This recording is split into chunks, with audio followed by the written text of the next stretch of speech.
যুক্তরাজ্যের কাউন্সিল নির্বাচনে ক্ষমতাসীন লেবার পার্টির ভিত নড়িয়ে দিয়েছে ডানপন্থী দল রিফর্ম ইউকে। ইংল্যান্ডের ১৩৬টি কাউন্সিলের জন্য ৫,০০০ আসনে প্রাপ্ত ফলাফলে একাই জিতেছে ১,৪৫৩ আসনে। বিপরীতে লেবার পার্টি পেয়েছে ১,০৬৮ আসন। স্কটল্যান্ড আর ওয়েলসেও ক্ষমতাসীনদের সমানে সমানে টক্কর দিয়েছে রিফর্ম ইউকে।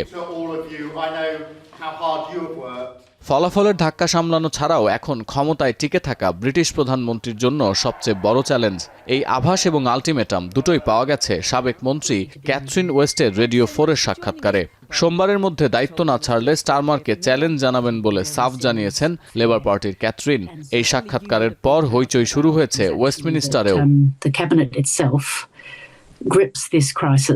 অর্থনৈতিক দুরবস্থা, জীবনযাত্রার ব্যয় বৃদ্ধি, ডানপন্থী দলের পুনর্বিন্যাস আর মুসলিম ভোট ব্যাংক হারানো সহ আরও কিছু স্থানীয় ইস্যুকে লেবার পার্টির হারের কারণ হিসেবে দেখছেন বিশ্লেষকরা।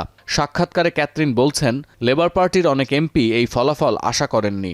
অনেক পরিশ্রমী কাউন্সিলর হেরে যাওয়ায় আত্মবিশ্বাস হারিয়েছে ক্ষমতাসীনরা। আবার অনেকেই মনে করেন ভোটের ফলাফল লেবার পার্টির প্রতি দীর্ঘদিনের জমে থাকা ক্ষোভ ও হতাশার বহিঃপ্রকাশ। বর্তমান প্রধানমন্ত্রী কিয়ার স্টারমারকে অপসারণ করতে লেবার পার্টির ২০% এমপি অর্থাৎ ৮১ জনের সমর্থন প্রয়োজন। যদিও এখনো পর্যন্ত ১০ জনের বেশি পার্লামেন্ট মেম্বারকে দলে আনতে পারেননি সাবেক মন্ত্রী ক্যাথরিন ওয়েস্ট। এক্ষেত্রে স্টারমার প্রশাসনের আস্থাভাজনরা দাবি করছেন ক্যাথরিন বাকি ৭০ জন এমপির সমর্থন আদায় করতে পারবেন না। বিবিসির বিশ্লেষণ, স্টারমারের জায়গা নিতে পারেন ম্যানচেস্টারের মেয়র অ্যান্ডি বার্নহ্যাম। চলতি বছরের শুরুতে একটি উপনির্বাচনে অ্যান্ডিকে প্রতিদ্বন্দ্বিতা করতে দেয়া হয়নি, কারণ লেবার পার্টির আশঙ্কা ছিল জিতলে স্টারমারকে চ্যালেঞ্জ করবেন অ্যান্ডি। অ্যান্ডি বার্নহ্যামের সমর্থকরা চান স্টারমার যেন পদত্যাগের একটি সময়সূচি ঘোষণা করেন। এতে করে বার্নহ্যামের জন্য পার্লামেন্টে ফিরে যাওয়ার পথ সহজ হবে।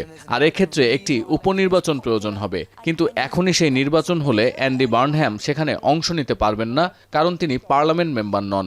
আর এমপি না হলে দলের প্রধান হিসেবে নির্বাচিত হতে পারবেন না অ্যান্ডি বার্নহ্যাম। যদিও বিশ্লেষকরা মনে করেন ১-২ জন সদস্যের আপত্তিতে ক্ষমতা হারানোর শঙ্কা নেই স্টারমারের, তবে হেভিওয়েট পার্লামেন্ট সদস্যরা পদত্যাগ করলে বিপদে পড়ে যাবেন ব্রিটিশ প্রধানমন্ত্রী ও লেবার পার্টির নেতা।